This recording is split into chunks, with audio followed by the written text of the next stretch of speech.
Took 79 years, folks. Joe DiMaggio's streak was intact for that long. His record, we knew that it would get broken at some point, and here we are on a historic day in sports. Joe DiMaggio's 56-game streak broken in our Florida State Seminoles Live show number 57. Show number 57. That's key in this by one Jason Parker. I'm not going to lie. 6. Jason, how you doing tonight? I'm not going to lie. When you started talking about Joe DiMaggio, I'm like, where the hell is Mark going with this? But thank you. I thought you might have made the connection because a few weeks ago I did note that Joe DiMaggio, of course, with a famed 56-game hitting streak from your favorite baseball organization. I'd like to thank the fans who've watched us here with MarkRogersTV, the voice of college football. I'd like to thank those who've both been pro and negative in their comments, your love and your hate. We feed off of. We live here, and I'd like to thank Joe DiMaggio for stopping at 56. That way I can break this at 57, and who knows? Maybe we'll take next week off. We'll see what happens here as the week goes on. How are you doing, Mark? I'm doing just fine, and I'm sure, Jason, you know this as a big baseball fan, that DiMaggio then went on a 16-game hitting streak after missing the one game, then embarked on another long hitting streak. So, yeah, it could have been really, really tough on you. I also know that with the way things are going, we're not going to have any baseball this season. So this is the most baseball talk we'll be able to do here. Yeah, there seems to be a little bit of that long-standing owner versus player strife in Major League Baseball. Hard to believe. Never saw that before in the MLB. Hard to believe we're seeing that here. All right, we're talking Florida State football here each and every Tuesday night. Of course, Logan Robinson from Knoll Game Day. We expect him any minute. And a big game, James Coleman, fifth quarter college football as well. Right now, you're stuck with Jason and I talking Florida State football, but we welcome your comments, your questions, of course, and your debate topics. We've got a nice little lineup here. Thankful to Jason for that. And we'll start with, we will allow Logan, of course, to chime in on the news of the day with a linebacker dismissed from the team, but we'll get to that a little bit later. Let's start with your bold predictions. Since your bold predictions were going to be the big finale a number of weeks, and we never got to them. We're coming big off the top here. I got to say, Jason, you impressed me with the bold predictions because I thought you were going to go a little bit light, and then I was going to have to respond by saying you call those bold predictions. No. They are bold. I go big. I go hard. I go straight off the top rope. Straight Superfly Jimmy Snuka style. That's how we do it here with Jason Parker with NBC6 in Miami. So first of all, before we get into my bold predictions this season, let me say what I think FSU is going to do. I think FSU, there's Logan Robinson. Back, baby. Hey, 7:01, not even 5 minutes. Look at that. Who didn't even realize that we started at 7 o'clock. This is our Logan, look at the big intro in which I congratulated Jason for breaking Joe DiMaggio's 56-game streak. Oh, okay. So I'm missing quite a bit. I've already missed 3 minutes. 56-game hitting streak. Of course, we had to kind of change it up. It's a 56-game streak that's been broken in show number 57 by one Jason Parker. There he is. I love it. Now we got to make fun of what's going on. Now we bow down, and I was actually shocked. We're starting fairly early. I'm used to like the 7:04s, the 7:05. It seems like we're back like back in the good old days where we were right on time at 7. Well, now we get here on time. I know. Well, I've got a chicken salad I made. I have a birthday party at 8:30, so I had to crunch a lot of things together. Well, first of all, before we get to my predictions, Mark, I'm gonna actually transfer this over to Logan because on his Twitter at Logan Twitty, he looks like he's dropping knowledge. There's a little bit of stuff. Yeah, we need to get to the news of the day. I know the bold predictions are. This will just build up the anticipation throughout the show. Well, Logan, what have you got for us as far as on your Twitter account at Logan Twitty? Look like you're dropping some knowledge about the seating charts as well as what it's going to look like with the West Virginia game. What can you tell us here? So from what I was told, I have a good source in the ticket department at FSU, very reliable. And it looks like FSU is looking at partnering with the company that can space out or socially distance season ticket holders.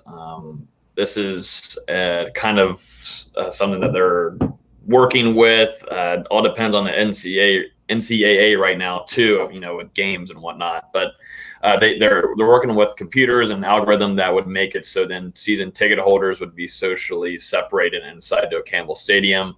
But right now, though, they are still trying to go for full. They have two plans: one for full capacity, ready to roll, which they are still planning on doing at this time, or do this algorithm / computer thing with socially distancing and separating ticket holders. So like I'm under my dad as a season ticket holder. So I would probably either be moved or I'd stay. And then the other season ticket holders would be moved a little bit. Cause inside Doak, Jason, how tight you literally are to people. I mean, it is one of the tightest stadiums I've ever been in. I mean, it's unbelievable. You don't get any room whatsoever. I'm down 70 pounds and it's still tight as hell this past week.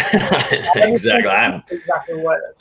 Now, the question for that, because I've talked to some officials within the football office, and they said, because we've said this, the NCAA is going to let each state do their thing. They've said, we're not going to make a decision. We're not going to make the decision about scheduling. It's going to be up to the individual conferences, the individual states.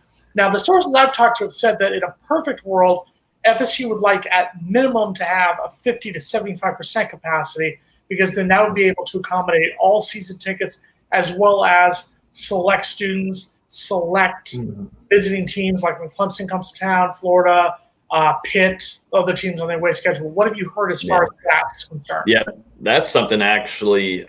Who did I get that from? I just had it last week. Something like around that realm of where you have your students are. There's going to be a good amount of students still able to go to games, and then of course you get focused on your season ticket holders, your boosters, and that's pretty much it. That's your Champions Club. I don't know how it goes from there. I don't know if that's going to be, if you go, you wear a mask and you just hope that, you're going to be fine and whatnot. But they still might try to socially distance the Champions Club. It also has not been completely full. I don't think we've seen a completely full Champions Club yet. Definitely not on TV like it's been shown or in games when I've sat in the stands. But I think it's for the spring game when they sell the cheaper tickets in the spring game. That's the ones I've gone. And it's packed. The Champions Club. Then it's packed to high hell. But yeah, you can get a good look at what it is whenever you go to the spring games and see. My dad has tickets up there. He moved from a box up to Champions Club, and he likes it because he can be outside, but then also I think the big thing is food. Like he'll go watch, let's say, games at 3:30. He'll go up there and 2 hours before, 3 hours, I don't know what it is, but he'll go up there and watch the noon games because they'll be closing by the time we're kicking off in Doak. So that's a big thing for him. So the socially distanced thing, and they haven't partnered yet, but they're talking with a company that would allow this, and I'm sure this company is doing it with a lot of colleges. If there's an algorithm that can be able to place people where, because the ticket office, that they already have enough work, so they're gonna have to partner with some kind of company to run this through. And then Atlanta is right now continue from Ben's and the stadium that they're at full go for full capacity. At the 6 months ago or whatever it was, nobody was expecting a full sellout for FSU versus West Virginia, and that's still the case definitely now with the pandemic going on. So but they are still there's still a full go for full capacity. So that's at least a little bit of maybe some positivity, something to be thinking about. Hey, there might be a football game in a couple months. And more importantly, we are here at full capacity this week because we got big James Coleman back in his old position in the car. That's in the car. James Coleman, how are you doing? What's going on, everybody? How y'all doing on this Tuesday? Where is the sun supposed to be this bright this late at night? I don't know. Or is it like the summer? It's been bright past like 8 o'clock. I've been a little worried, concerned down here. I don't know what's going on. Beautiful. I love it. Makes me be able to stay up later. No concern. We need not be concerned for having too much sunshine and too late in the day. And to touch on what Logan said, I think he's hit the nail on the head. I think there is that general optimism. I've talked to people within Florida State, within the University of Miami, FIU, a lot of schools in the state of Florida. There's that optimistic approach that we are going to have football, but we got to be honest. You got to look at the numbers. The numbers have gone up. Obviously, yes, a decent amount of that is because of testing. Some of it is because more of the restrictions have allowed people to be open and around each other. I'll admit I was in Key West this weekend, and it was worse than any spring break I've ever been down there. It was literally people lined up, a lot of people not wearing masks, a lot of people not doing social distancing. It's something that we do legitimately need to worry about. So people, if you want Florida State football, if you want to be inside Doak Campbell Stadium, behave now. Behave. I bought my son a 25 foot water slide for his birthday. We had a bunch of people over, so I can't pretend that we adhere to COVID restrictions. And we had a bounce house. So when the numbers go up in Duval County, we'll know where that came from. My daughter and I went to lunch today, and it seemed a bit silly in that we had our masks on as we entered the patio, but then we could take them off. Right, but like down in Key West, there was like literally the employees at the bars were wearing the mask. Customers would have to wear the mask when they go in. You do the temperature check, but then you could take your mask off. Sure, but there was at least a temperature check. We would just enter the patio with a mask on, then we could immediately take it off. Well, James, I don't know if we cut you off there. We're talking about the seating capacity in Doak Campbell, and the Logan was taking us through the organization that's going to be doing the seating analysis and figuring out all of the social distancing. So my first question, and James, before we get to my first question, how long do we have you here? I'm probably can go right up to about 7:55. Okay. I'm gonna try to push it as much. I go on at 8, so okay. Well, that's good news. Don't do anything you can't do, but we appreciate the effort. So my question, Logan, is, and maybe you can or can't answer this. So let's start with: are there specific places in which the season ticket holders are seated? Are those specific sections, or you can buy a season ticket anywhere? Right now, I don't know. You might know this more, Jason. My dad would know way more than that. But for season ticket holders, I believe there's certain places where you can pick. There's obviously the away section, student section. But season ticket holders have a lot of say so on where they want to go. Yes.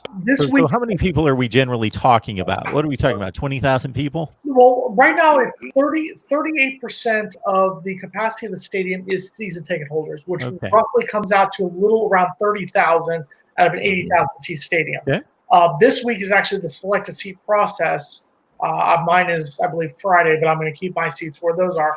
But it's essentially the home sideline, which is the west sideline, and most of the end zone. The north end zone, where FSU comes out of, is students, and then the opposing side is either students more towards that sideline, towards that end zone, and then the middle is like single game tickets, and then towards the other end zone is more the away fans. That's where you'll see more of the Miami fans, Clemson fans, Florida fans. So this outfit's going to take those 30,000 people and socially distance those seats, and then they're going to determine how many more people can be sold tickets for any particular game, and then sell those and space them out? It depends. Like the Memphis model that they just put out, Memphis, and I think this is what a lot of schools are going to follow. It's the season ticket holders, and maybe they'll let students buy in blocks.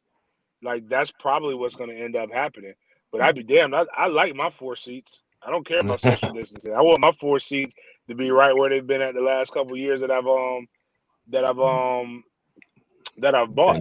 bought tickets. So that's just, it's really going to be, I think you'll actually see an uptick. It's probably a good strategy. Like, because what Memphis put out was pretty strongly worded. Like, we probably won't have any single game tickets sold. So you'll see that so that they can really control flow in and out of the stadium. So if you could get a 10% bump in buys, then which is high, but if you can get a 10% bump in buys because people are afraid, then that's good. I actually called and sent a text message to my booster rep. I want to get 2 extra ones. If this is the case, just in case, that's the only way you can get into the game, because I know that secondary market is going to be hot. So especially with Clemson coming in town, whether they beat us by 50 or not, people are going to want to get into that game. And I know I can get into any game. Well, I know I can probably get into the varsity club. That's really where it's going to be interesting, is the specialty tickets and the boxes. Like, what are they going to do with that. And obviously, those are big money makers for FSU, but for any school. And we've talked about this previously in an area like Tallahassee, in an area like Gainesville, where on college football Saturdays, that's the moneymaker for those 6-7 weekends a year. So that's why what FSU would love to do is have that 50% capacity, because then you can have all 30,000 season ticket holders, for example, and then you got 10,000 seats to play with, to where you could give some to students, give some to the opposing team, and maybe even have 2,500 that you could sell single game, where you could make that money for Clemson, because they don't want to keep opposing fans out. Because let's be honest, you want those fans in buying hotels. You want those fans coming in from Pittsburgh, coming in from Clemson, South Carolina, coming in from, I'm trying to remember off the top of my head, coming in from Wake Forest would be an away trip this year. So you've got all these fans coming in who are going to get those hotels. You've got fans like me coming up from South Florida who need to get those hotel rooms. So that's why they want to have as much as possible. And if you have that 50% capacity, that's that 40,000 number. Anything less than that, Florida State is in trouble. So that's why they've told me the worst case scenario is if Governor DeSantis of the state of Florida says you can only have between 10 and 25% capacity, because then a lot of season ticket holders won't get their season tickets, because then they're going to say, hey, it's going to go by order of contribution, order of booster donation. That's how you're going to get your tickets. If it's 50 to 75%, at the least 50%, then you have room to play with. So that's why they're all at their local churches, synagogues, mosques, whatever, praying that the state of Florida says 50% capacity. Yeah. DeSantis ain't shutting this thing down. Like just again, like I said before, I think I've said I don't know how many weeks in a row. Like I know it was Jason does his streak. I think I've had a streak of maybe like 6 or 7 shows where I've said this, but don't nobody give a damn about the athlete. Like nobody cares. Like it's as long as it's not symptomatic, and even if it is symptomatic, as long as everybody doesn't have it, they're gonna throw people out. Like here in Jacksonville, like the businesses made the decision to shut themselves down after they had an outbreak of corona cases here. But it wasn't, the mayor didn't say anything, and the governor went on there. Now his energy was a lot different in his press conference at 5:00 today, but it wasn't the if everybody's scared to come outside and play, they come to Florida. It wasn't that energy that he gave off, but it was definitely a little bit more somber in trying to explain the numbers. But the only number that matters in America is the dollar sign and the amount of money. So we're going to sacrifice, like MFTK, we're going to sacrifice these kids, and we're going to throw them out there. We're going to make them sign these waivers that they already know ain't going to hold up in court, because it's basically coercion. And we're going to go out here and get these $50 million a piece, or $25 million, $30 million a piece TV contracts, so that the good Lord can continue to bless us with universities that overspend. I do think James, I think we figured out James is getting the hell out of Jacksonville, because now that the Republican National Convention is moving there, he wants to get out before the chaos starts at the end of August. So he's on the road right now. That's where James is man, shoot. As long as they pay their bills, like they haven't done, they got a reputation for not. Yeah. I don't care about this. So please go out there and get it. I get paid either way. Like it's it's made. I will say this: it's made sports radio harder, but as far as all the other monies that I got, it's cool. It's just I want sports to happen. I really do. I know that they're going to happen. I would love to be able to have my tailgates, because they're a lot of fun, and it's like a family reunion. You only get to see these people this time of year, like every year, so you get to develop these relationships. But that's how I can know. That's my retort to All Lives Matter. I know all lives don't matter, because you don't give a damn about me, Ma. You throw her ass out at Target with no face mask on. You say you can die as long as I can get my bleach and my milk and my eggs, and I don't care about anybody else as long as I get to watch my football. So to be honest with you, the retort should be no lives matter. Or as I say, man, F these kids. That's really just what it's a bad. If 45 runs on that, I'll vote for him. MFTK, if he just comes out and says it for real, or whatever candidate says, I'm running on an MFTK platform, I'm going to vote for that person, because they're telling the truth. I don't think he's that crazy. I disagree with nearly all his policies, but I don't think he's that crazy at this point to run on that platform. But we're gonna get sports though. I can tell you that much. We are, and we will. Rome needs her gladiators. And the NBA is going to start in June. NHL will probably start after that. We're not going to have baseball. I think we're going to have NFL, college football. We'll have it. It's just a question: will we all be in the stands to see it? Just like James, you need your gladiators and all that. I need my beers before the games. At least I needed them a lot before the Taggart games, Jason. But this year, I'm hoping that I don't have to drink that much before games. I think after the Boise State. Right. I should drink the Fisher. After the Boise State game, I was all right. I'm going to stay sober. I'm going to hang out with the family and watch the game. And then I think for the rest of the season, I was sitting pretty much by myself. And I couldn't even invite girls to go to the game with me. I mean, that might be a personal problem on my end, but I couldn't even invite good tickets right there on the 45. I mean, it was almost as bad as in 2017 needing, a Hail Mary to beat Wake Forest or a fourth quarter touchdown by Cam Akers to beat Duke. It was almost as bad as those moments right there. But you know who we won't see? You know who we won't see on the field for Florida State this season? Cornell Jones, the linebacker who transferred from Purdue. He has said bye-bye. And sort of like what James said last week when we talked about Manny Rogers, the defensive tackle who's ending up going to the JUCO level, how can you not formally pass and get into school in a year when they're not accepting grades? James, how do you get kicked off the team when you haven't been in Tallahassee for the last couple of months? Explain this to me. James is not even listening. James has got the mask on. We can't hear you, James. James, we lost you. There he is. I got to go into the building, and they're making us wear masks because one of our colleagues caught the corona. What happened is that it's a reason why he left Purdue. He was okay. He wasn't bad, but he had some issues. And he wanted to get back home. And those issues, from what I'm understanding, are kind of caught up to him still. And those issues are common, especially in today's day and age. A lot of people like to partake in different things.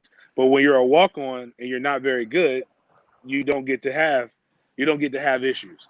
So whereas like your star linebacker, I'm not saying he does, but like Steven Dix could get in the same trouble and probably walk away from it and nobody think anything of it. But walk on Mike linebackers that provide depth don't get to do that. And Logan, we talked about him when he came in, how he wasn't going to come in and be the next Marvin Jones, the next Derrick Brooks. He was, he's from Miami, graduated from Miami Central High School, Purdue, transferred from Purdue. With him being gone, because he was going to get some time at linebacker, what do you see about that position? Who do you think are going to be the names we're going to see at linebacker now? I still think there's so much talent. I think a lot of people forgot about his name. I think Florida State's going to be fine. I'm really, really excited about Emmett Rice this upcoming season. I'm excited about the two young bucks, McRae and Deloach, too. They've been working out since before they came back together. McRae's lost some good weight. He's now a will linebacker from what I've been told. Secondary will be Mike, of course. And then Deloach looks good, but Emmett Rice is somebody that at first when he came to FSU, he looked like a DB. I remember going to the practices and I was like, that boy's playing DB. But he's one of the most physical, if not the most physical. Him and Brendan Gann are nasty out there. And so I think Emmett Rice, he's put on some pounds. I talked to him during our spring semester. I ran into him. He's put on some pounds. And so if that was just during the early spring, then I'm sure he's put on quite a bit more. I think he is going to be a guy that is a standout linebacker for FSU this upcoming season. But McRae is probably the second guy that I'm most excited for at linebacker. There's, of course, Steven Dix, who I think a lot of FSU fans are excited about. Physical, smart, versatile, and just straight up mean and just wants to hit somebody. Lundy's in there too. You kind of forget, but Florida State kind of has quite a bit of some depth here at linebacker, and it just depends on the coaching. It seems like from what everybody we've been told, and from ex-players that have been under Marv and players now currently working with them, and from what I've been told from McRae, and Gaynor.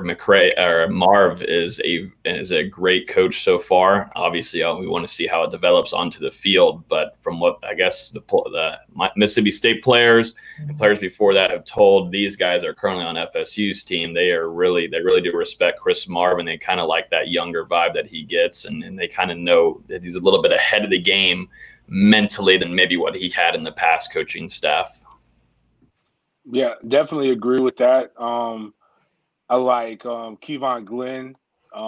That's another guy who I would love to see. I remember watching his film coming out. I believe he was a 3-star, but when I look at linebackers, as guys that would give me some trouble if I had to go and hit them, or would I like to hit them that often. And that boy came down with evil intentions in Georgia. So I like that. I like the way Amari Gaynor is finally committed to putting on weight in this offseason. So I mean, he still looks lean, but it definitely looks like he's gained some weight and gained some size. And I think it's really going to be imperative with the blitz schemes that Fuller is going to put in from the linebackers for us to be able to get the pressure.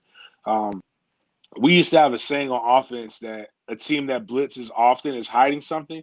And right now we have to, until Janoris Robinson and Josh Kando and those guys grow and play like their bodies suggest they play consistently, our edge rush is severely lacking. So we would have to, but I believe, doing some different stunts or some different slants, and you bring in Gaynor or guys like DeLoach off the edge, and you got guys like McCree, Gant, Steven Diggs. A lot of these young guys who have athleticism and speed should be good. But I think to piggyback off of what Logan said, this might be the first time FSU has had a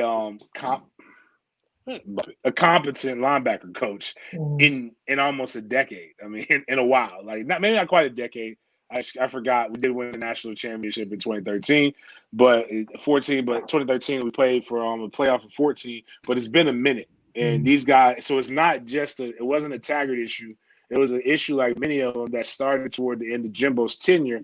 But when you look at what Marv brings, energy, a resume that when you don't have the resume, like, and he does have it, these young men respect your if you played and if you're able to do it. And he was a bad dude. He was all SEC linebacker himself. So I think that will help. These guys are going to listen to him because he's done it, and they're going to listen to him because I believe what he's going to teach them about the position is better than what any of them have learned in recent history. Before you guys continue, just let me address Adanjbe. I hope I pronounced that correctly. Adanjbe has given me all sorts of power in college football. Just the other day, he told me that I was the source of all the national criticism of Jim Harbaugh. That's what he told me the other day. Now I'm the source of Florida State's poor home game attendance. So I don't know what's happened there. You are responsible for I'll give that to Willie Taggart. No, don't bring it up. But I'm right there with you too. Publicizing Florida State football here. I mean, we have talked a lot about how they're going to reduce capacity. I don't think you're totally the source, but I think you're kind of egging it on. Yeah, you're just ruining the one. Sure. Just finish up with the linebackers real quick. I do agree that Emmett Rice is someone that I've always wanted to see more of. He played high school football down here in Miami. He was very, very talented in high school. Then he kind of went to FSU. Started out early, kind of had his good moments, but for the most part hasn't really stepped up. So for me, it's going to be interesting to see if he can be a bona fide starter at that position. You guys have mentioned the name. I want to see Steven Dix Jr. I think that kid can be a beast at linebacker. I think he has the chance to be the next sensational guy. Monty Gaynor, anyone who went to Childs High School, I don't know if I really trust. If you're a Timberwolf, you went to the playoffs one time. You only have one playoff shirt that you wore. I don't know. You may have worn one time last week. I don't know if I can trust you that much. Yeah, that's all right. That's fine. I understand. We're a baseball, softball. Might even throw some soccer in there and whatnot. But yeah, that's all right. I was going to go back to you, James, real quick. School, that's for sure. Yeah, maybe not basketball. Hoops. Maybe. No, they're not. Maybe. I don't think so, sadly. But going back to what James said, Kevon Glenn, too, is someone I always keep on forgetting. he looks like a linebacker. He just kind of is built like a guy. I think with development under Marv, I like a lot of these guys. I mean, I almost cuss, but shoot, the whole team as a whole just needs some damn development the last 2 or 3 years. But Keelan Glenn is somebody that's physical. He weighs 230, 6'2", and he's still a redshirt freshman. Steven Dix is coming in at 6'2", it's pretty much going to be 230. So you got some cats coming in, and the tape looks good and physical. And I think FSU fans, look at linebackers back in the good old days. I didn't get to see it firsthand, but from what my dad told me and stuff I look at on YouTube, guys coming in and absolutely nailing you. And it was so disgusting. These guys, their build, Marvin Shade-Tree, Derek Brooks, cats out there that absolutely just annihilate you. And you're hoping maybe FSU can bring that tenacity back and that physicalness, because that's what makes teams, like when teams come to Doak, from what I remember, what my parents have told me, when teams come to Doak, they have to be scared of what those linebackers do and what they're probably going to do to you at the middle of the field. And that has not been the case for FSU for a long time now. Like even tight ends should be scared on going on their short routes down the middle. That just hasn't been the case. You've got you've had DBs playing the linebacker position, I feel like, the last couple of seasons. And Dontavius Jackson is maybe 5 more pounds higher than maybe Emmett Rice was. Who? I mean, Who's Dontavius Jackson? My favorite player. My favorite player. The beast celebrating 5-yard tackles against Louisiana Monroe against personal compliments. That guy. To bring this up too, I like what some of these tweener guys, like Brandon Gant, we called him 4-4 Bulldog. The way he plays, if they're gonna run some kind of odd front variation, where you're gonna have essentially an extra safety, with one being more of a coverage guy, the other guy being a person that you can bring in the box to be able to help with the run. Guys who are really, really old school would remember the old school 4-4 fronts where you had your linebacker, but you had your rover down. But I mean, that's kind of something that you may be able to see. But I think Brandon Gant could be another person that can fill a void and Black Isis. What's the boy name? Hamson. The airport name. The name that's gonna get you stopped in the airport. He's nice, and I like the physicality. Hopefully, I think his knee, from what I'm understanding, his knee is getting better. So I mean, those guys right there are really what's going to have to bring some physicality, and you're going to have to be able to rely on them because of the amount of snaps that they've had. Again, everybody else is untested, but the beauty of the first games going up into Clemson is, though you're going to play a team with Boise who brings a good amount of veterans, you're going to bring a West Virginia team that, all right, they got a lot of people, but to quote, I remember it was I forgot what the Duke, whose Duke coach was when I was there, but 1 year he brought back all 22 starters, and they were like, do you feel excited about bringing back all 22 of your starters? Do you feel like that's going to give you an advantage? And he said it doesn't give you any advantage when you were 0-12. So I mean, West Virginia was not a really good team last year. New coach, still not very good. So I would believe that when we match up from a talent perspective, these are some really good games for these guys to get some live shots, some live action reps. Where if they play to what their talent level is, and they play to what, and the coaches coach to what they are, Florida State fans could see a really, really improved and changed product that will give you some excitement. Then it'll get tempered against Clemson. But the point is that we may start seeing some guys that do remind us of the Marvin Shade-Tree Jones. And hopefully my son will be able to watch this, because I watched Marvin Shade-Tree when I was younger, and I'll be honest with you, he was for you to understand the level of violence, I believe he's the best linebacker to ever play college football. Definitely play at Florida State. People like Derek Brooks, but in my opinion, Derek Brooks did not make me fear playing football. I saw Marvin Shade-Tree knock a Miami guy parallel, and that's very difficult to do. And I was like, man, I don't want anybody to ever hit me like that. And it's a shame that he hasn't been in the College Football Hall of Fame. He's on the ballot this year, but it's terrible that he hasn't been in a Hall of Fame yet. He gets Jason Parker's first shout out of the day. Mark Rogers loves this part of the show. Shout out to Marvin Shaytree Jones, who, by the way, was even more fierce in high school. He went to high school down here in Miami, was even more fierce in high school than he was in Tallahassee. Right, I give James credit. I think he's the best linebacker, and I love Derek Brooks. I think Marvin Shaytree Jones was the best linebacker. But shout out to him. Shout out to Barry Smith, who was a wide receiver during the days of my parents at Florida State in the 70s, and Sebastian Jankowski. They're all in the ballot for this year's College Football Hall of Fame. Voters, make sure you vote for all three of them. As an outsider to the Florida State community, as James was throwing out his nickname, I was thinking he's got to be talking about Marvin Jones. Man, he's talking this guy up so much. He's got to be talking about Marvin Jones. Okay, got it. Yeah. That's Marvin Jones. Sorry about that. Yes, I knew at one point that you were talking about Marvin Jones. And as somebody who prides myself in knowing all these things, as soon as you're talking Duke head coach in 2002, I'm thinking, Mark, what is wrong with you? You can't come up with a name. I cannot go to Google and look this up. I'm going to have to think of it. And also, James, when you bring up old school formations on offense and defense, you're looking at a guy that played high school football when we threw like 3 passes a game, and on 3rd and long we'd always run after dive right, dive left, then we'd run the draw play on 3rd and 8, and then if it was like really long, like 3rd and 15, we might throw a screen, or we'd do the Statue of Liberty like wraparound handoff, fake the pass and then wrap around the handoff. Those were our big trick plays on 3rd and long. That was it. Yep. Mark, I'm going to tell you who the coach is, and James will know the name because it was a former Gators assistant. Sorry, I'm impatient. Carl Franks was the coach at Duke. Okay. Carl Franks. I wouldn't have come up with that. I remember him, but I wouldn't have come up with that. I was going to say that group for a second.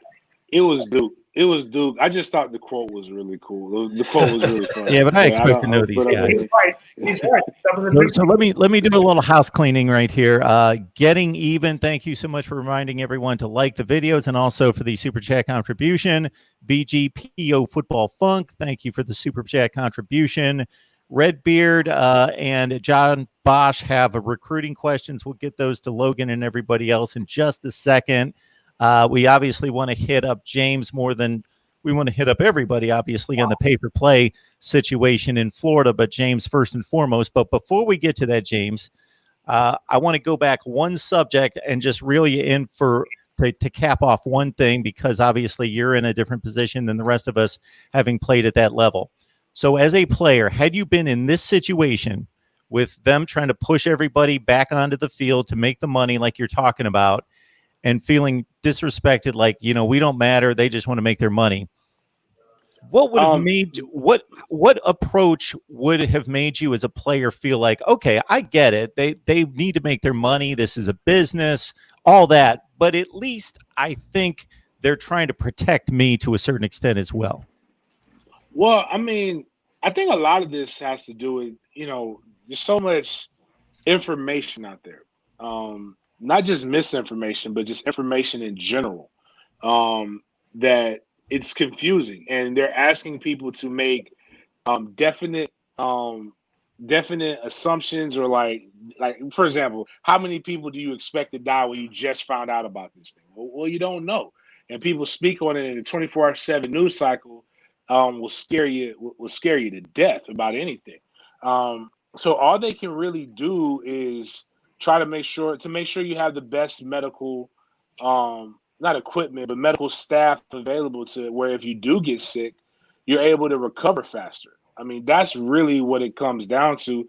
And I'm gonna be honest with you, going to school, they probably have better medical attention on campus than you would at your normal house. Because if you get sick on Monday, they gonna call Doc Stowers at Florida State, and you're gonna see Doc Stowers on Tuesday. Like, best believe they're gonna try, especially if they believe that it's something like coronavirus related. But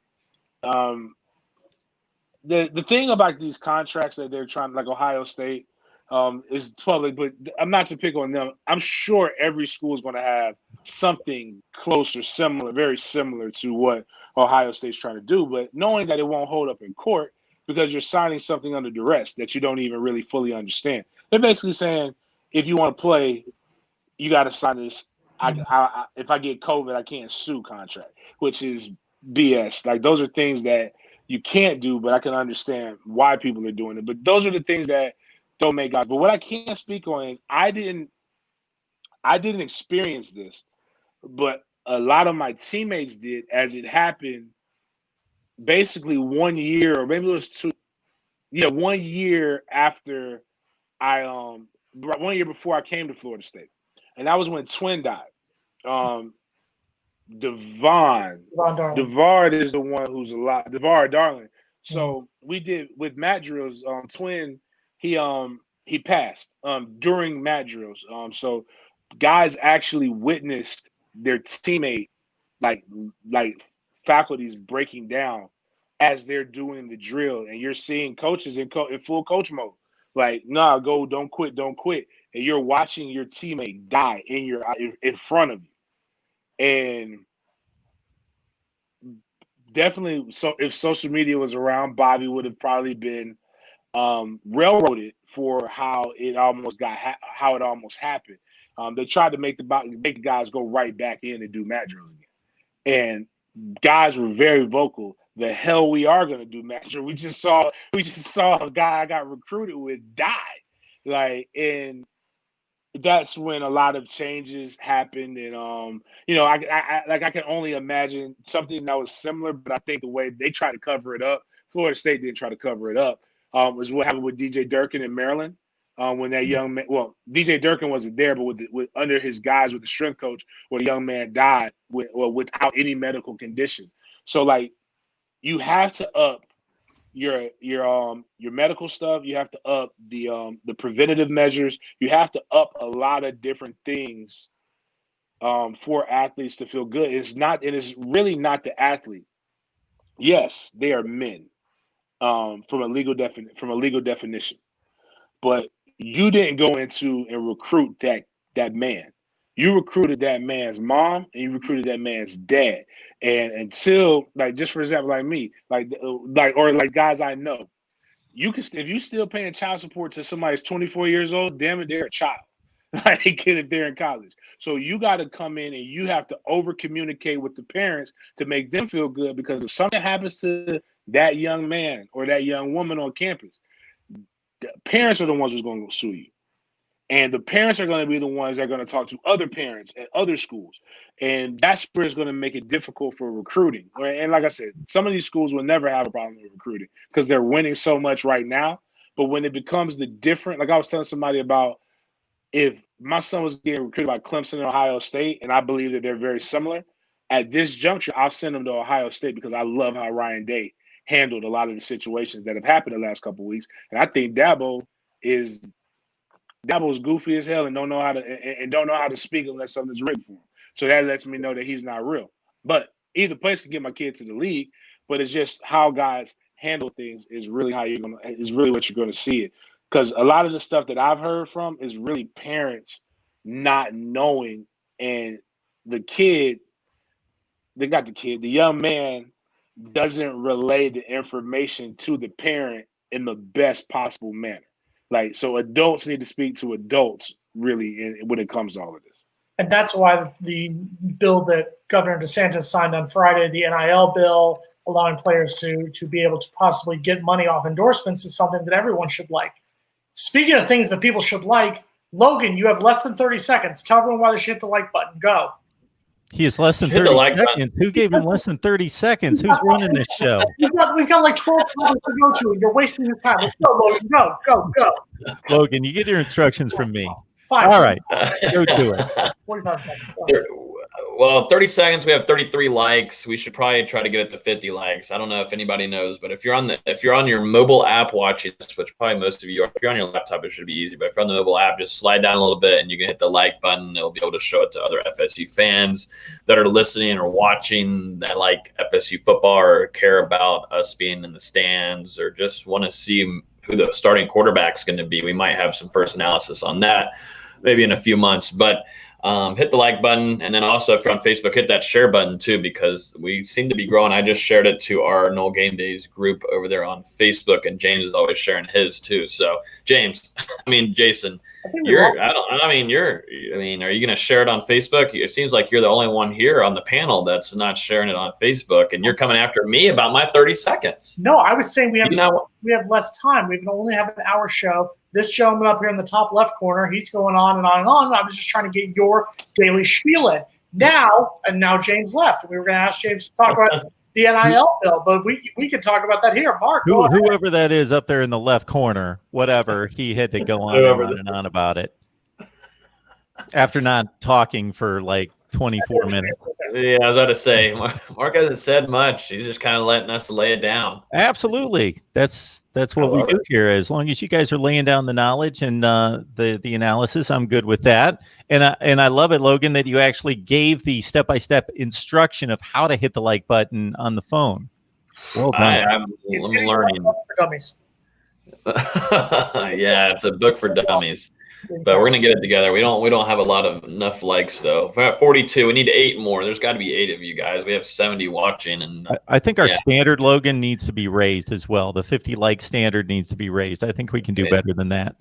I think it should always be like close to like 75, like almost 100, because usually by the end of it we have close to 100 on here, and it seems like we have regular viewers, so they should be subscribed already. If you're not subscribed either, I think Mark's close to 20,000. We need to hit that subscribe button too. In the words of Jalen Ramsey, what are you doing? Yeah, we picked up about 70 subs today, so we know we're getting close to football season when we start picking up the subs. So we're at 19,600 even. All right. Want to remind everyone that we're here every Tuesday night at 7 o'clock with Big Game James Coleman, 5th quarter college football, Jason Parker, NBC6. Logan Robinson, NoleGameDay.com. They do an amazing job covering Florida State football. And real quick, Logan, where can people find your podcast?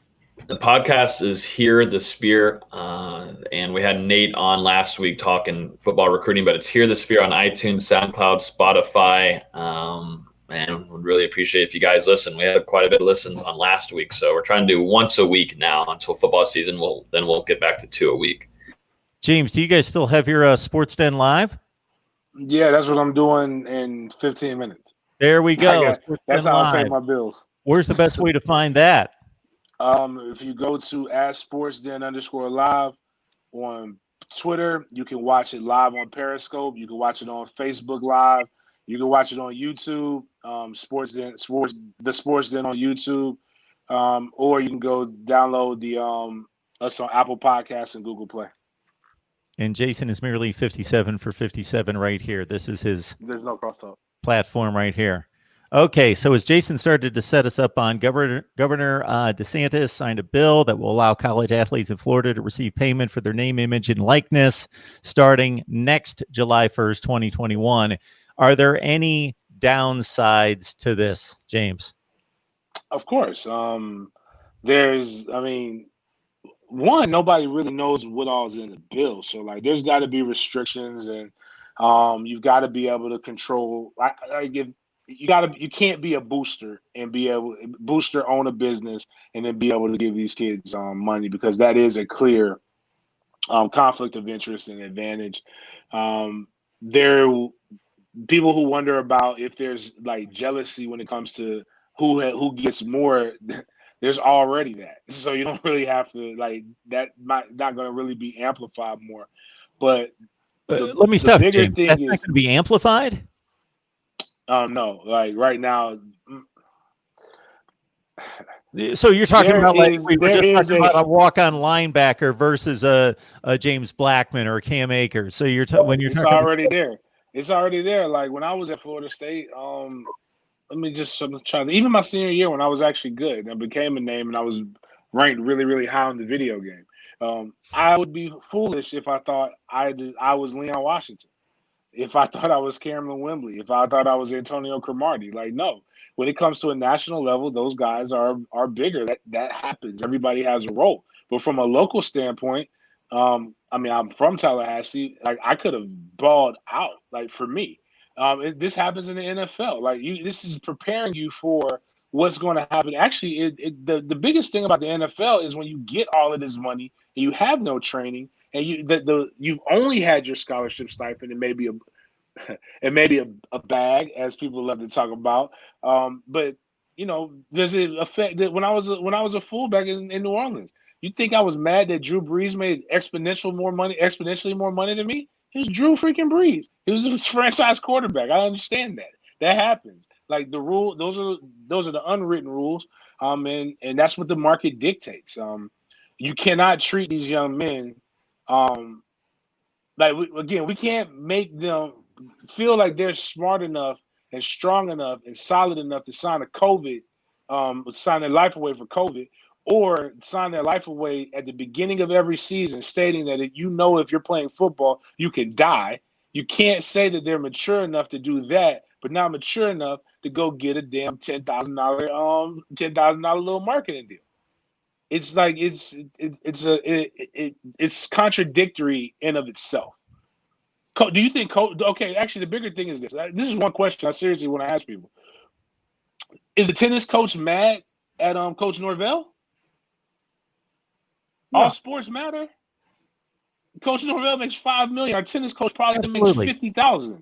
So I mean, what I was he confused. also understands that. Oh, my bad. Go ahead. Absolutely. I'm not confused about any of that, any of the examples you just gave, but going back to prior to this going into effect, what differences did you experience being James Coleman and then your increased status on the team up to your senior year versus some of the big stars on the team? I think I bought my pizza one time in the student union. You said what? I think I bought you a pizza one time, like sophomore year in the student union. That would be like $6. I'm just letting you know right now. Because you've always had a man crush. I mean, if you want to, I wouldn't doubt it. James, if you want to Venmo me that money, that'd be great sometime. Yeah. I got you. I got you at the game. I ain't gonna lie, that personal pan pizza from Pizza that used to be in the student union was clutch. That and the cheese bread. Like the difference is this is like am I over the statute of limitations? Once you realize you're about to go to the NFL, you're not worried about boosters, and you're not really worried about endorsement money. You know, you already there's agents that really, really want you. You have an idea who you're going to sign with, and there's ways to get money. Like so, if people understand that, I won't say said teammate, but I know this. Every Tuesday, we went to Buffalo Wild Wings, and said teammate bought us whatever drinks we wanted to buy and bought us whatever wings we wanted to buy. And I can tell you we all got the same scholarship check. He wasn't any better with his money than any of us other ones were, but he obviously got it from somewhere, and he was a superstar. So I mean, those are the things that happened. When I was a freshman, there was an offensive lineman who came into our dorm room at the Burt that said, "Hey, freshman, make me something to eat." We hadn't gotten our checks yet. We don't have any food. He thought that was unacceptable. Loaded us up in the car. We drove to Publix, and we bought a lot of food. Matter of fact, the thing that stands out. It was two things. He's like, "Get some cereal." I like Captain Crunch. I've always liked Captain Crunch. One of the first things I did when I got my first big check is I went and bought all the Captain Crunch off the cereal aisle because I didn't want anybody else to have it, and I didn't realize what stocking. About restocking. But anyways, I went in, I grabbed one. He said he felt disrespected. He put his long arm all the way in the aisle and then just pushed a bunch of cereal into our shopping cart. Then he went to the butcher and he said, "I want your most expensive steak." And the guy's like, "That's pretty costly." And he said, "Just for that, give me 2 of them." And I don't know how it got paid. It was a lot of cash that he had in his pocket. I didn't ask no questions. I was hungry. I was a freshman. So, again, those are things that people know. You know, people have some money, and you know the people's backgrounds. You know if they came from the hood.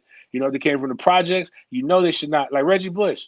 Like Reggie Bush came from the hood. We know Reggie Bush couldn't afford that car with the rims, and for his mom to get a 6-figure house coming out there. Somebody was getting paid, but nobody was complaining because everybody was doing what they were supposed to do. So all the examples you just gave is stuff I was anticipating was okay. Money under the table.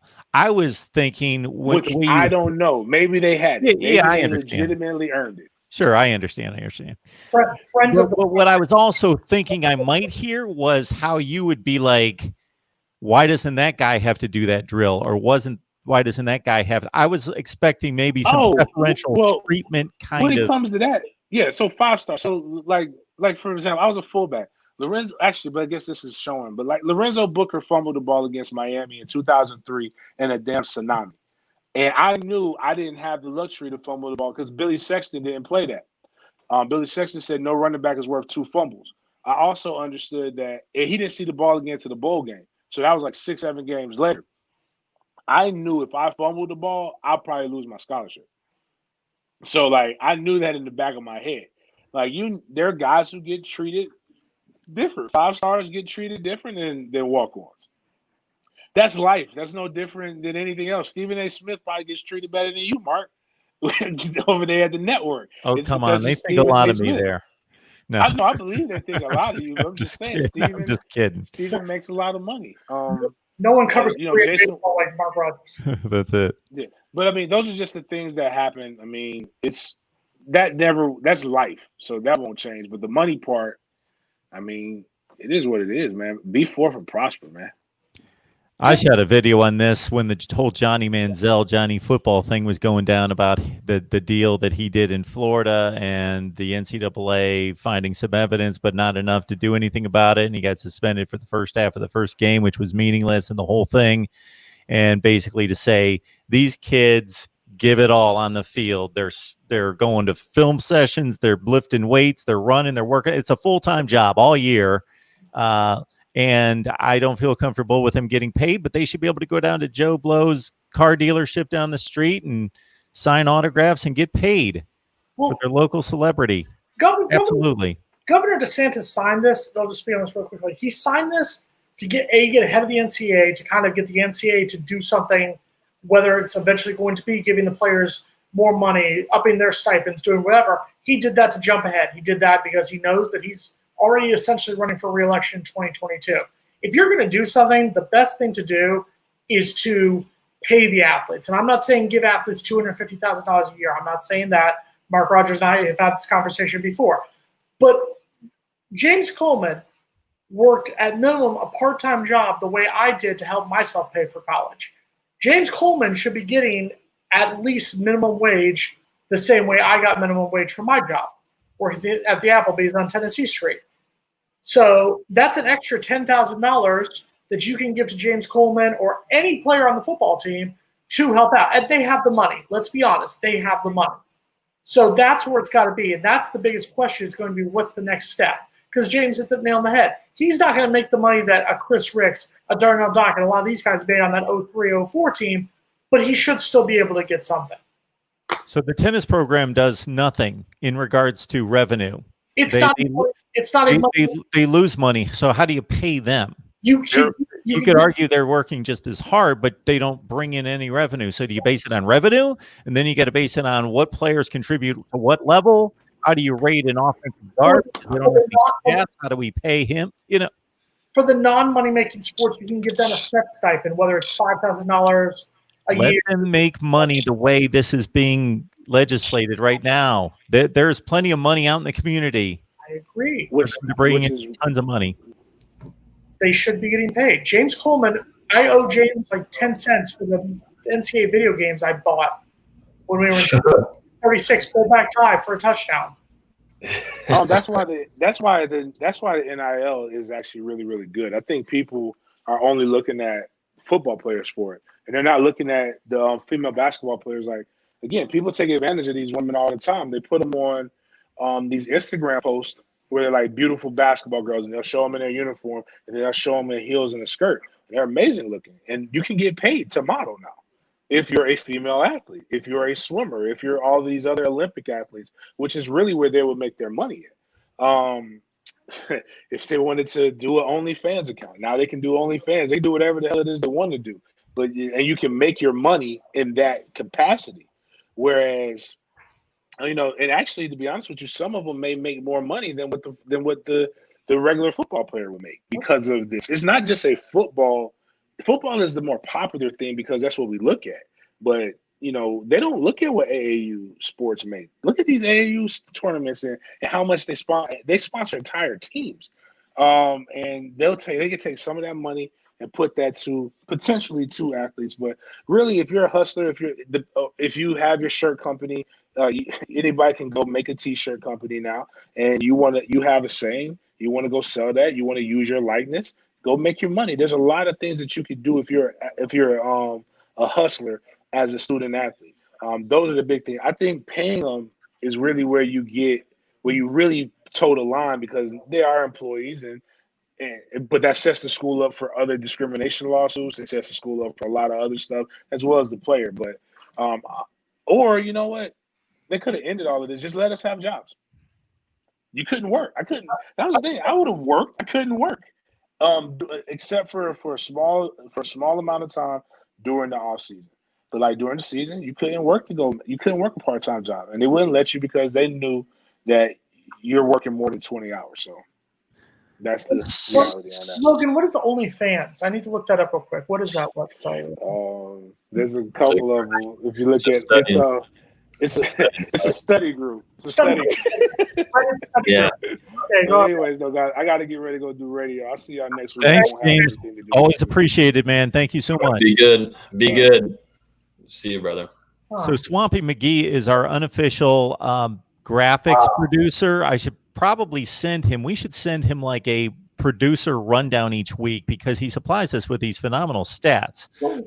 He could follow along with the recruits and everything that we're talking about and basically build us graphics because he does this on his own time anyway. We got Casey Weldon's career stats delivered here, and he just does it throughout the show, if you guys have ever noticed that. He's going through a Chop Chat article that was written long before I even ever signed on to Chop Chat. So I don't know if he was kind of taking a shot at me, not knowing that I had no idea what the hell he's doing, but he was it, maybe. Mazel tov to you, Swampy McGee. A hearty mazel tov. There you go. He does this all the time.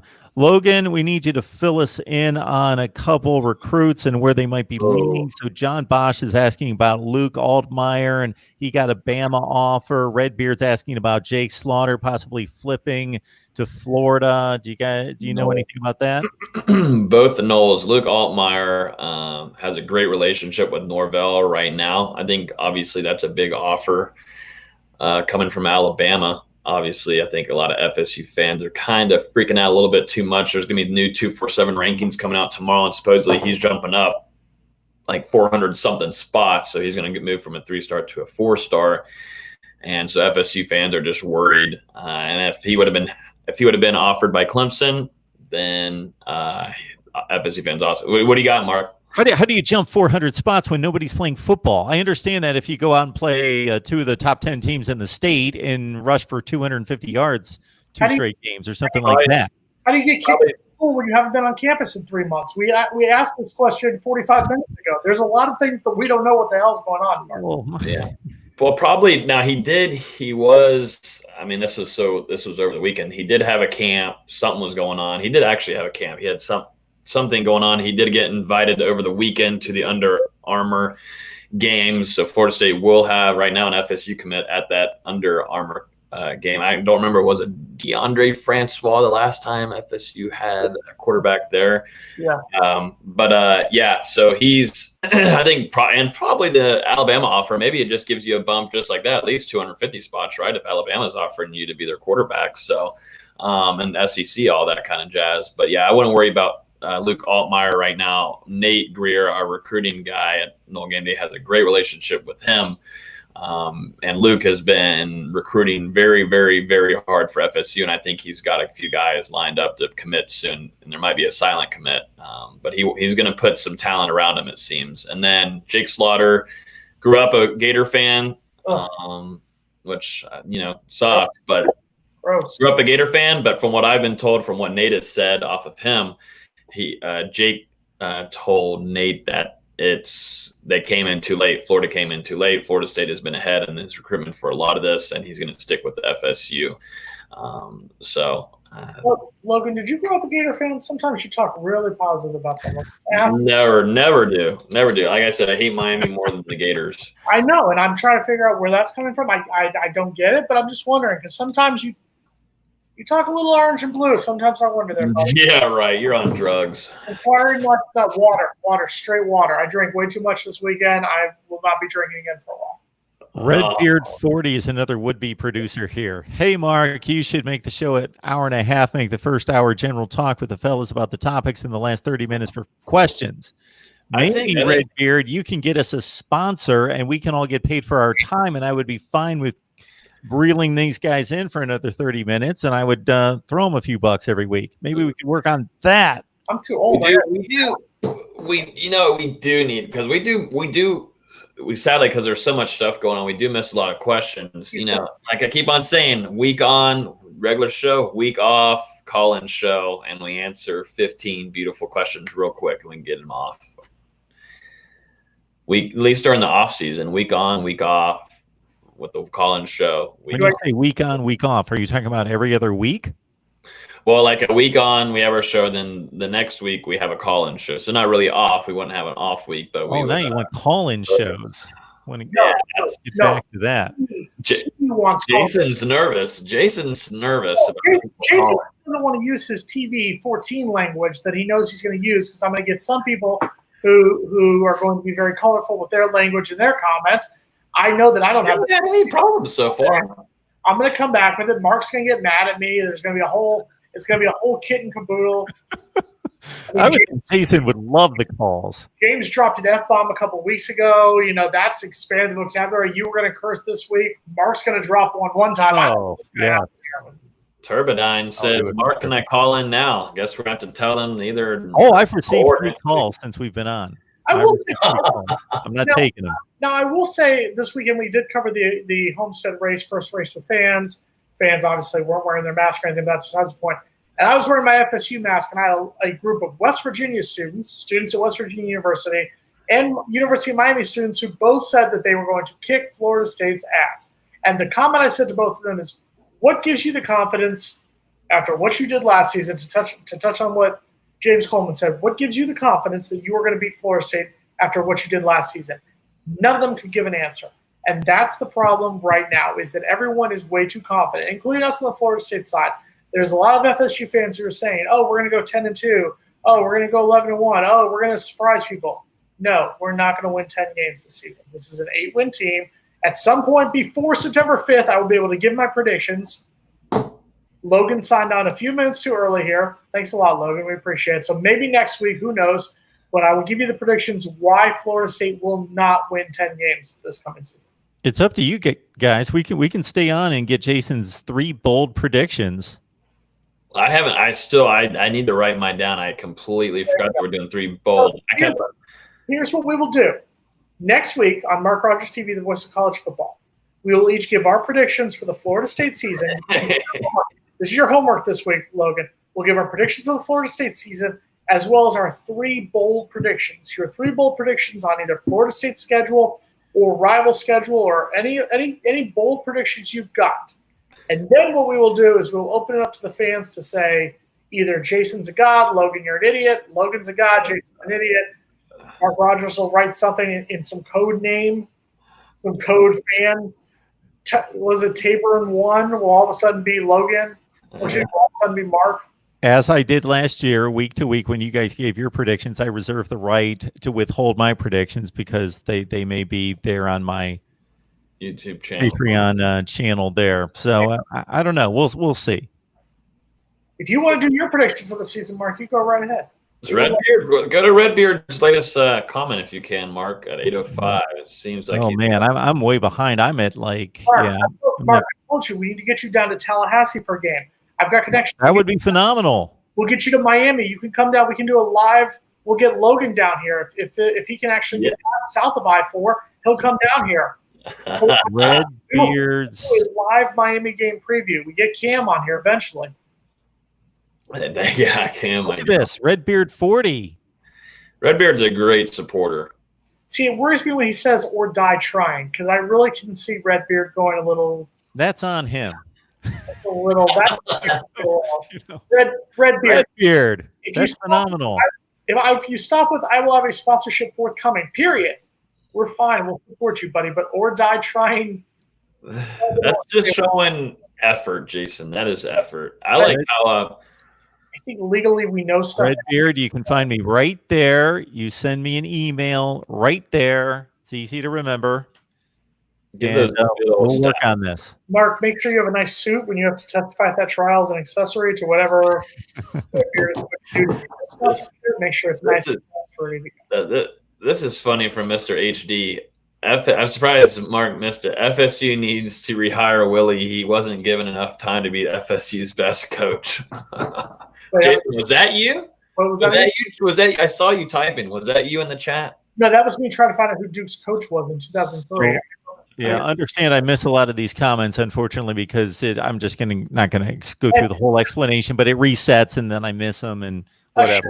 A shout to Dennis Wilson, who says he feels bad when we talk about FSU. Well, I feel bad that you're using Pee Wee football as your emoji, as your icon picture. You're such a Miami fan, but you're using some Pee Wee football from Kendall or Palm Beach or wherever you're from. Okay, if you're such a cane, if it's quote unquote all about the U, use a Miami picture. That's all I'm saying. I've got to get a big thank you in for not only BGPO Football Funk and Getting Even, but also now we got William Callum and Mike Williams. Thank you so much for the contributions. I'll try to get those to the screen if I can find them. Thank you for donating. Give money, give your time, give your love. Mark Rogers, he's doing a great thing, not just for us. Miami chat, I think he's doing Ohio State chat. I saw Notre Dame chat, Clemson chat, Florida chat. He does it for all the schools. He doesn't have a bias.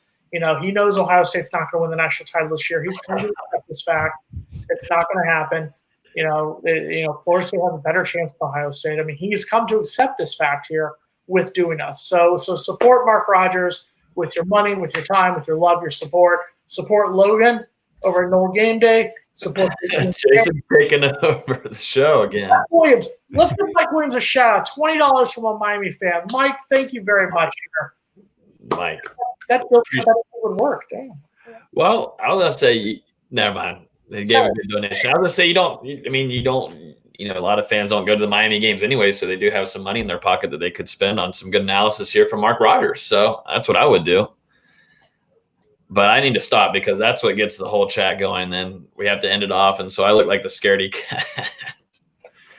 I mean, he's right, but let's be honest. But yeah, fun and game. It is. All kidding and all joking aside, and we said this at the start of the show. No matter what team you root for, no matter what side you root for, no matter what your political allegiances are, whatever, be safe. The numbers have gone up here in the state of Florida. It is serious. Whether you're young, old, whatever, just be safe. Don't be like the idiots in Key West. Don't be like the idiots at the beaches in Daytona, Jacksonville, Miami Beach, everywhere else. If you wait a few months, everything can start to get better. Or like me going to this party in a few minutes. Or like this guy going to a party in a few minutes while some of us have to go to sleep. Thanks a lot. And just to get back to the football for just a second, and since we got Logan right here, and not to dismiss Jason, but Logan seems to be in the recruiting path, but people are constantly asking me about recruiting news. We want more recruiting news. So Logan, I will ask you, is there anything else out there? Any big targets, any big announcements? Has anybody dropped their lists recently? Anything like that? There's something, I don't know what it is yet, but Nate, our guy, he's been dropping nuggets for the last couple of weeks, and he's been ahead on a lot of things. There's something that there might be something coming out tonight regarding recruiting and some nugget there that supposedly is coming from who we were just talking about, quarterback Luke Altmaier. Supposedly he is in the know of something, and Nate is might be able to share a little bit of the nugget information or something regarding that. So that might be what's spurring up the situation. Because like I said, we have 1,100 now in that Discord server, and a lot of people are coming here. So I do not have the information, and Nate is always good with his guys, and he doesn't want to release anything until they give confirmation and all that kind of stuff. So that's that.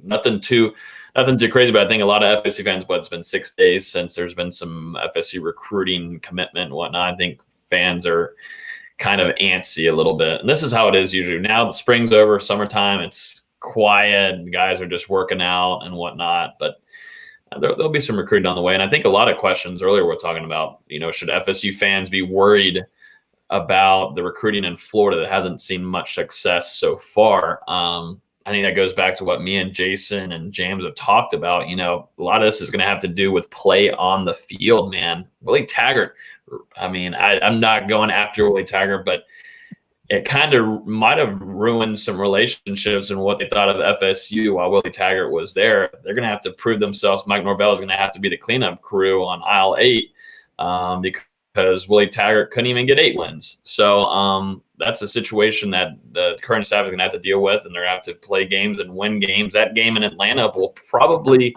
turn heads. Those South Florida guys that Jason is around might turn those heads back over to Tallahassee instead of just looking at Manny Diaz and their Jesus Christ Savior, Derek King. I mean, I mean, it just started tough, and 2017, suffering horrible losses to NC State, suffering horrible losses to Louisville. Should have lost to Syracuse. Should have lost to Wake. Should have lost to Duke. But don't worry, it's all Willie Taggart's fault, right? Most of it. Well, I'm interested. I guarantee you, though, I will watch at least one FAU game this year. I promise. I mean, I don't know what network it's on. I don't know if that's on Nickelodeon. What is that on Nickelodeon? It's on CBS Sports Network, which is a lot better than some other games should have been on the last 3 seasons. I didn't know if FAU was on. If you want to come down, I will get you in the press box. I will get you a one-on-one interview for Knoll Game Day with Willie Taggart. I want to. You and I will get you that interview there. And then when Mike Norvell goes 9-12, I want you to have that same venom for Mike Norvell that you had for Willie Taggart. Right. I promise you I will. I guarantee. I'm a man of my word. I will do, like I said, 250 push-ups, and I still hold on to it. Blackman is not the starter in Atlanta. I will do it 250 while we're on here talking. He is going to be the starter in Atlanta, but also shout out to Judge Juno with giving us $5. I don't like that you're making fun of Logan's hat, but still, thank you for the $5. We appreciate that. I don't know whose hat he's making fun of, so I'm going to assume it's your hat. It's definitely yours. Baseball hat.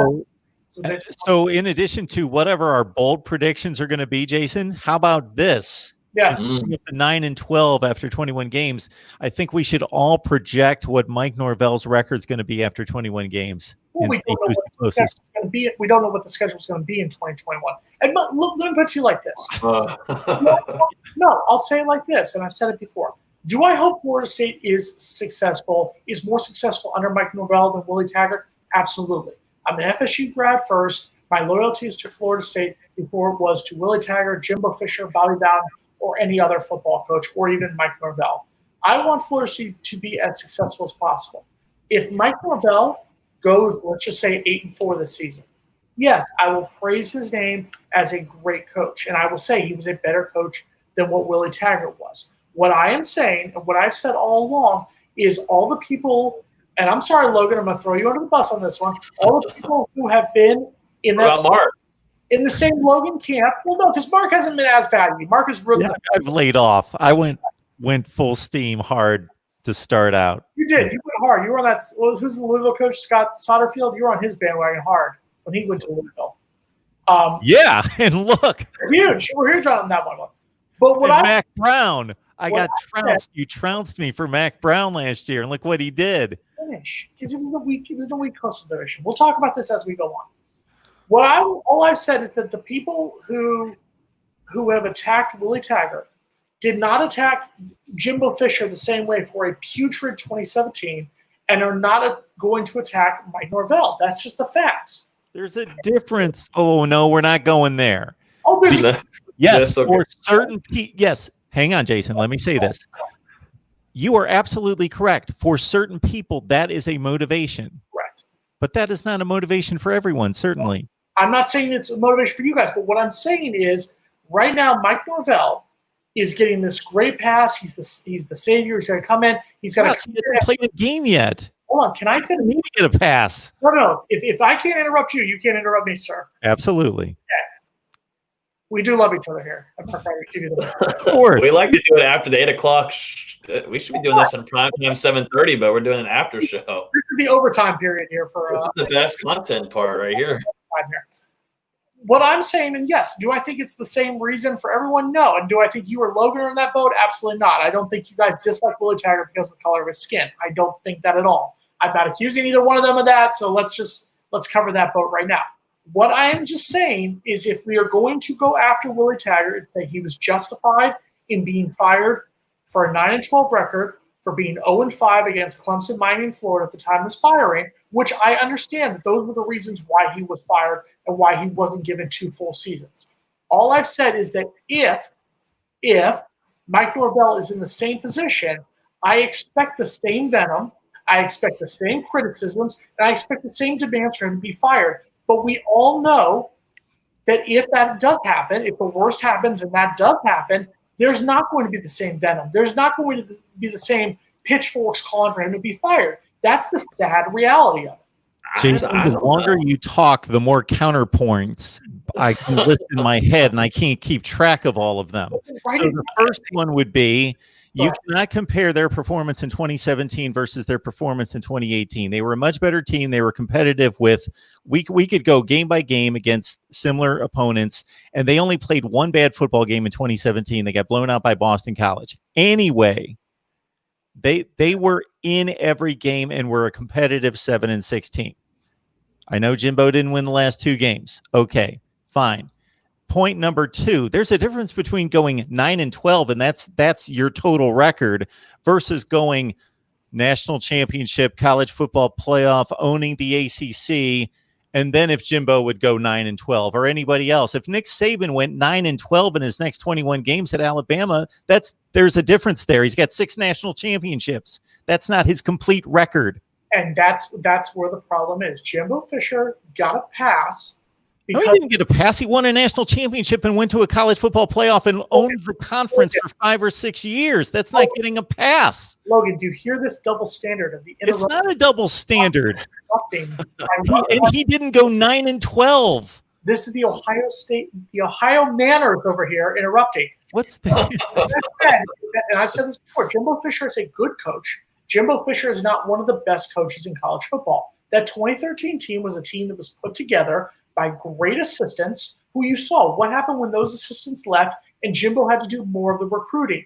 You saw the product on the field went down. That's not a opinion statement. That's a factual statement. What I have said is, do I hope Mike Norvell goes at least 8-4, 9-3 this coming season? Absolutely. Do I want him to be more successful than Willie Taggart? Absolutely. All I have said is that what I hope is that the critics who have let their venom out towards Willie Taggart, I hope that if the worst happens and Florida State does not turn this thing around, which, let's be honest with ourselves, it could happen. It could honestly happen. I want that same venom to be there for Mike Norvell that it was for Willie Taggart. And to touch on what you said about that 2017 team, yes, absolutely. The Alabama game was a close game in the second half until the fourth quarter when Alabama put it away with 2 touchdowns there. The Clemson game was close in the fourth quarter, but every other game was a very close ball game.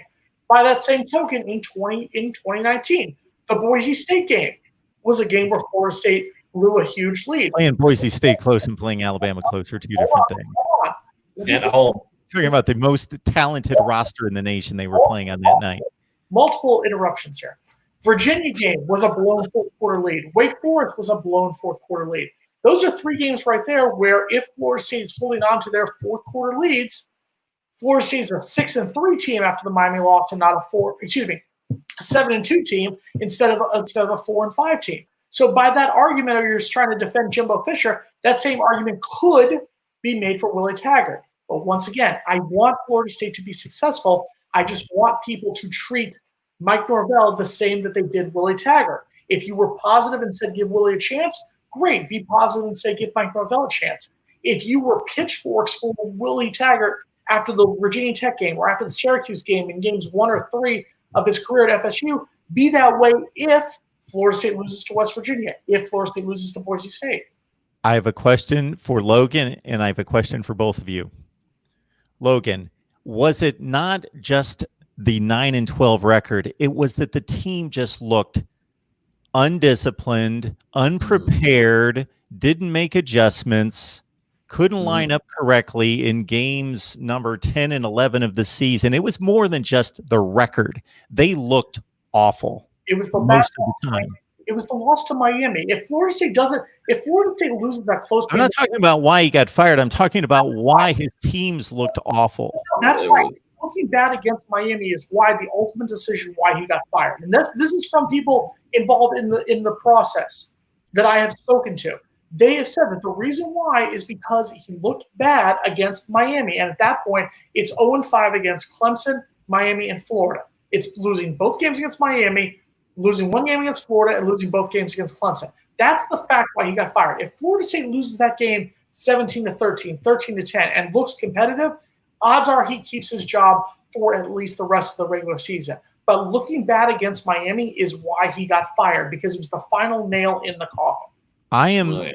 I am underlining what Joseph is saying on the live chat right here that we posted to the screen. I have said on numerous occasions that to listen to Willie Taggart as a leader of young men, he seems like a tremendous man. He did not get the job done at Florida State by any measurement. Here's my next question for you two. If we asked reasonable college football fans, I'm talking experts, people that know what they're talking about, or educated fans, who do you want coaching your football team in 2020? Willie Taggart or Jimbo Fisher? Team though, coaching. I don't care what team. Pick your team. Oregon State, the Virginia military, whoever. It doesn't matter. Who do you want coaching your team? First of all, Oregon State, you need to win 2 games and you're successful. So any one of us could coach that team. Yeah, they won 5 last year. Yeah, I'm probably gonna pick Jimbo Fisher. That's my Twitter. I was asking you guys for a Twitter poll. I'm going to Twitter right now. I'm asking that question. And if you guys would please retweet it, because you guys have the Florida State fan base. Would love to know. You've got generic football team, whomever you want to put in, fill in the blank. Who do you want coaching your football team? And the problem is come on. Everyone's going to say Jimbo, and of course they are.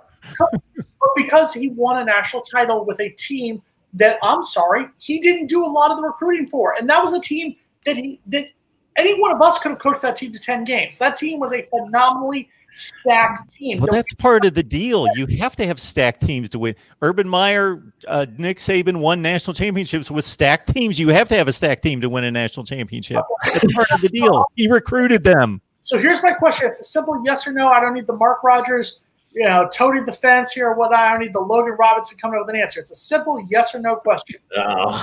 If Mike Norvell is 9-12 through his first 21 games, big if, does he get fired? Yes or no? Yes. You think he does? I mean, the money that Florida State had a lot of money, like other schools did. Most certainly, it might be a money factor, but it looked like things were heading in the wrong direction. And from what we learned, that there was bad things happening internally between coaches and stuff happening. So you say yes, Mark Rogers. It's yes or no. I don't need. Well, it depends. Are they like the same slate losing to rivals? Look like they're going to be losing to rivals. They'll lose to rivals and Clemson. Simple yes or no, Mark. If he's 9-12 through his first 21 games, does he get fired the way Willie Taggart did? So if he goes 6-7, loses a bowl game, that's 6-7, and then he goes, let's say 3-5, it would have to be. He still has a job, I think, at 3-5 the next season. But I'm not. That's a shaky prediction. I don't know. I don't believe that if he does, and first of all, I think it would be impossible because I think they are going to go 8-4 in the regular season. That's my spoiler. My spoiler alert. I think they're going to go 8-4 in the regular season next year. But I think he is going to have a better record, obviously, through 21 games, of course. But the question is, if we all did the same thing about Willie Taggart. We all came in as the hurt. We were hurt because of the way Jimbo left. We thought Willie Taggart was going to come in and do all these great things. We thought, this is going to be the team that was going to take out Clemson, was going to take out Florida, was going to take out Miami, and he didn't do any of it. I have been the first person to criticize Willie Taggart and say he wasn't ready for the job. But he also should not have been fired in less than 2 seasons. That's my beef with the whole situation. You let him coach out the second season, the rest of the second season, because they were 4-5 at that point. They ended up beating Boston College. I think they beat Boston College with Willie Taggart. They ended up beating Alabama State. I think they beat him without it, and they got killed by Florida. All those things would have happened if Willie Taggart was the coach. Most likely. Sure. That's all I have said. My beef is not the idea of firing Willie Taggart. My beef is the idea of firing Willie Taggart in less than 2 seasons. And I'm sorry, I'll be the one to say it. If it was a white coach, they would not have been fired. That's speculation. I understand the thought. I'm not saying you're crazy, but it is speculation. I'm just off of, from what I've learned from players starting to speak out, and it's starting to become public. Jaleel McRae was on Instagram Live in front of fans saying that they had no discipline the last 2 years, no discipline. And they said that they're pretty much just saying this coaching staff they've hit a 180.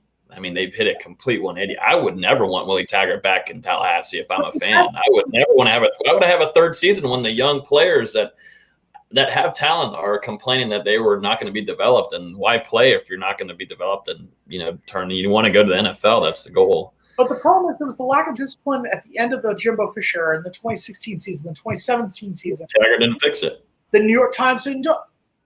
But Jimbo left it. Jimbo left it a crap hole before he left, and Willie gets blamed for all of that. Should he Willie be blamed if there's problems in the start of the Norvell era? Yes, I do, because he set the table for what Mike Norvell is having to deal with. That's all I am saying, is that if you're going to have the same venom that you had for Willie, have it for Mike Norvell if things are ready.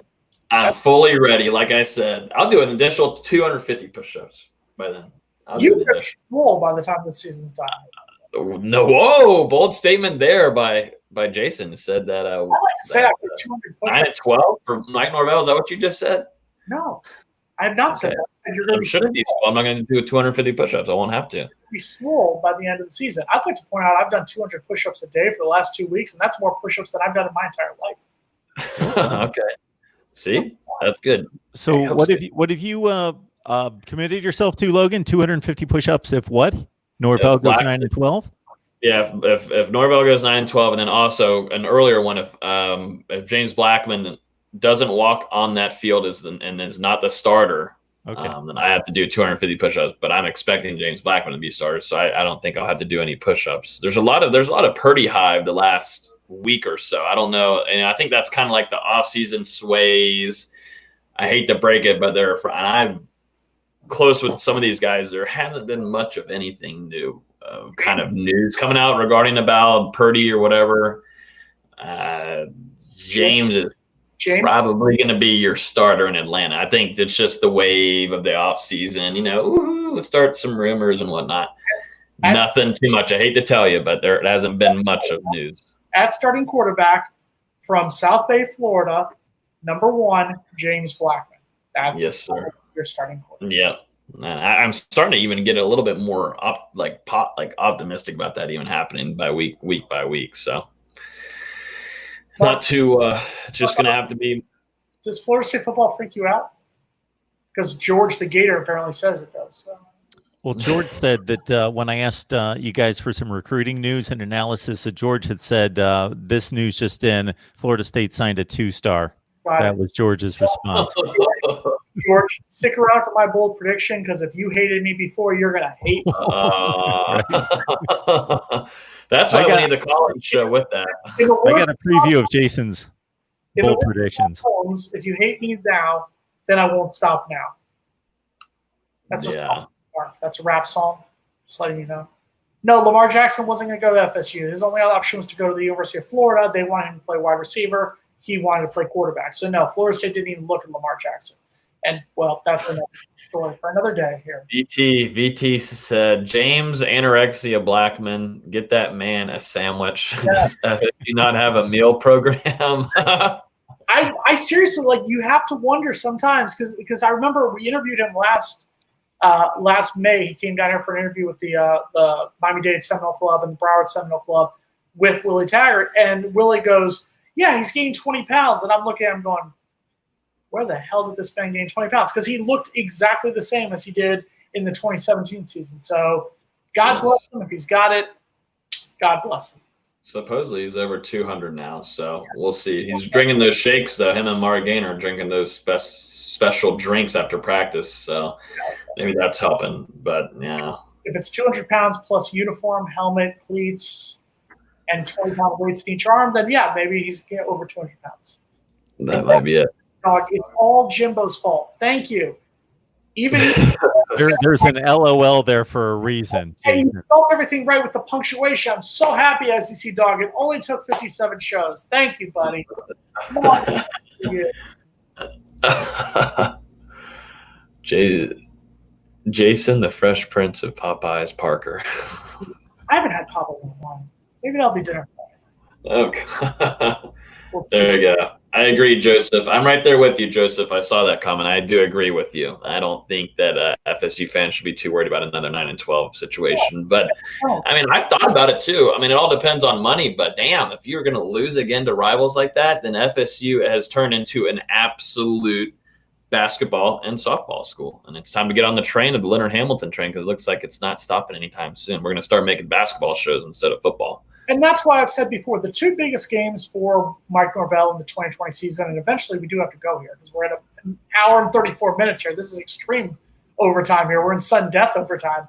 But the two biggest games are, honestly, the West Virginia game and the Miami game.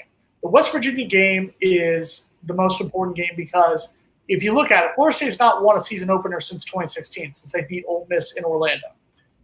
They have to win that opener because if they win that opener, there will be confidence. There will be some kind of motivation of, okay, we're 1-0. We've started the season off a lot better than we have the last 3 seasons. If they lose that opener, then you know what is going to hit the fans before you come down. Then you have to play a Sanford team. In the last 2 years, they've looked like hell the last 2 games in the second game of the season, both against Sanford in 2018 and Louisiana Monroe last season. And then you go on the road to Florida State. That's why the West Virginia game is so important. So, Jason, I'm going to say one thing. I don't think I will need this to defend Mike Norvell, but you would have to consider this, that Mike Norvell has absolutely no offseason to prepare his team as a first-year head coach. And no spring ball, nothing. I do believe Florida State does beat West Virginia. Well, I do too. We can talk about that more next week. But I think that's going to be the game because that's going to set everything up. Because if they lose that game, and whatever reasoning we want to do, and I believe you were 100% right, Mark, but it will hit the fan if Florida State loses to West Virginia. It will. That's the bottom line. The second most important game is the Miami game because Willie Taggart, amongst everything, the thing that hurt him was those 12 losses, including 5 of them against Clemson, Florida, and Miami. He just needed to win one of them. The one that probably hurt the most was losing to Miami 28-27 in the 2018 season because you're up by 20 points in that game, and Florida State should have won that game. That would have taken a hell of a lot of the pressure off of him, and I don't think he gets fired if he has at least that one win. And I think out of those 3 games this season, I think we're going to get smoked by Clemson. As much as I hate to say it, I think Florida's going to beat us handily. So Miami is our best chance to get that win. If he can come down here on November 7th and get that win, that will take a lot of pressure off of a lot of people. Mm-hmm. I wonder who has more pressure to you real quick, because I want to talk about this on the podcast. Who has more pressure this season as in the coordinator, Dillingham or Adam Fuller? Dillingham, And without a doubt, Dillingham, because when you think of Florida State, and yes, we've had great defenses, great, we've mentioned the names here. We've mentioned the Marvin Jones, the Terrell Buckleys, the Derek Brooks, more recently, guys like LaMarcus Joyner, Teddy Jernigan, all these guys. So defense, we've had great players, but we are known for our offense. We are known for the Charlie Wards, the Warwick Dunns, the Peter Warwicks, Ron Dugans, even the guys like Chris Winkie, and so on and so forth.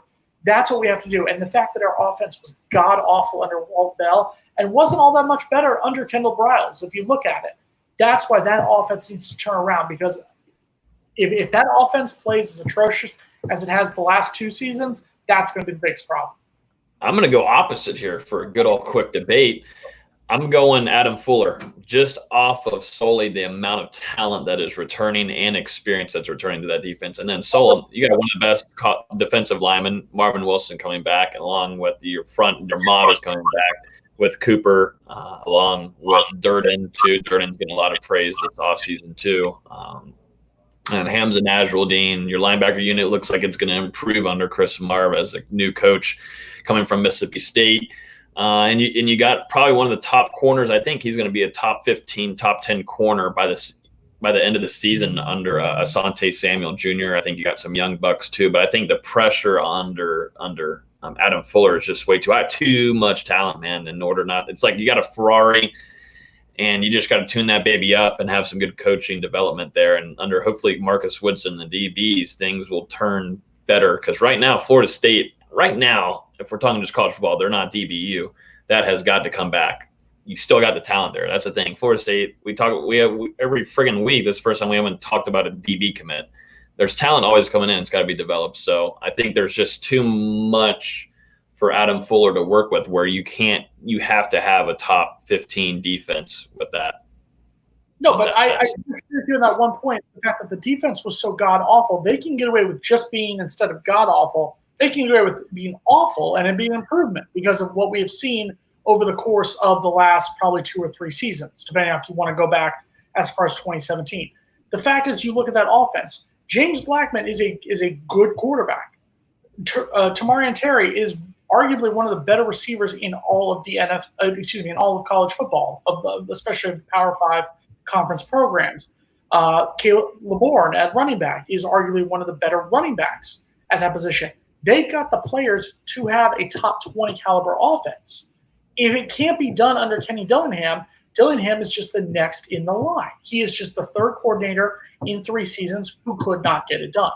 That's why there's more pressure on him. Because Adam Fuller, all he has to do is to not be god-awful, and he's fine. Hey, guys, we can't really suck, just suck. That's all he's got to say to these guys, and he's got his job. If it falls backwards under Fuller, not good. No. Bad stuff. But it can't get much worse under Fuller. That's the thing. He's in a no-lose situation. It cannot get much worse. That's why I hope. Look at it this way. The DBs can't play much worse. Dontavius Jackson's not in the lineup this season, so thank God on that one. So they cannot be a worse defense. Don't worry, DeKalen Brooks is here. Don't worry, DeKalen Brooks is, Come on now. Don't knock the legacy player. If I can't knock Amari Gainer, you can't knock DeKalen Brooks, okay? Well, Herb Gainer, Derek Brooks, there's some little bit difference, But I was listening to you. I just had to take a pill real quick. I apologize. I was listening. It's all good. I didn't want the fans to ignore Logan. I just had to take a pill before I go. They now give that to men now? Is that now allowed? The men get the pill now? I mean, it's a pill for a medical condition, but okay, keep making fun. Go ahead, Logan. I had to get on to you because we had to go through that was 30 minutes of Willie Taggart versus Jimbo Fisher. You started. I was more than fine to just let you go on to your party, which you're already running late to, and that's fine. I get it. In FSU, if you're late, that's totally fine. I was at every party on time, early, got my drinks in before the drinks got watered down, before the drinks got hot. Yeah, that's probably true. They are having a keg, so I should probably head there soon. I'm saying, these are the things you learn your freshman year. You're a senior. You're disappointing me. You're not ready to graduate. Stay for a 5th year. Stay for your redshirt senior year. You're not ready for the real world. You are not ready to adult yet. Okay, make the decisions tonight. 644 safe bus. I'll be back. I'll be back here. I promise, safe and sound for Tuesday's show to give our bold predictions, our 3 bold predictions. Make good choices tonight. I promise I will. 50-yard fake out rule. If she's hot from 50 yards away, get closer before. Get closer just to make sure. Oh yes, the 50-yard fake out, Mark. Mark, there's things you need to learn about Tallahassee and Florida State that we'll teach 50 you. 50 yards. For 50-yard fake out. I'll tell you what. If Mark came down here on Doak on a 3:30, I know FSU fans in here could be able to tell you. The Miami fans just have to go to a strip show after the game to actually see. They're not open in Miami-Dade County yet. That's why. Never mind then. That's why you should come to FSU games. Some of us had to go to Key West this weekend. I mean, you never know. True. It's all about keep flexing. It hasn't been about the U since 2004. Keep flexing. That's the most annoying thing is when you sit there and say, why, when Miami fans, when they're like, it's all about the U, we're going to be fine. Tell me why you're going to be fine. And they can't give you an answer. That's what's frustrating. God, please bring Cam Underwood onto our show. Cam Underwood versus Jason Parker. I couldn't get him on our show this week. All right. Good stuff with these two. That was an overtime period. Jason and Logan. It's always a good time, man. Thank you both. Everybody out there that's watching us right now, you can bring in some more people. So just don't, hog up all the fun yourself. Let people know we're here every Tuesday night, 7 o'clock Eastern time. All right, guys. We'll see you for number 58 next week. They're watching Logan's party. Get over here.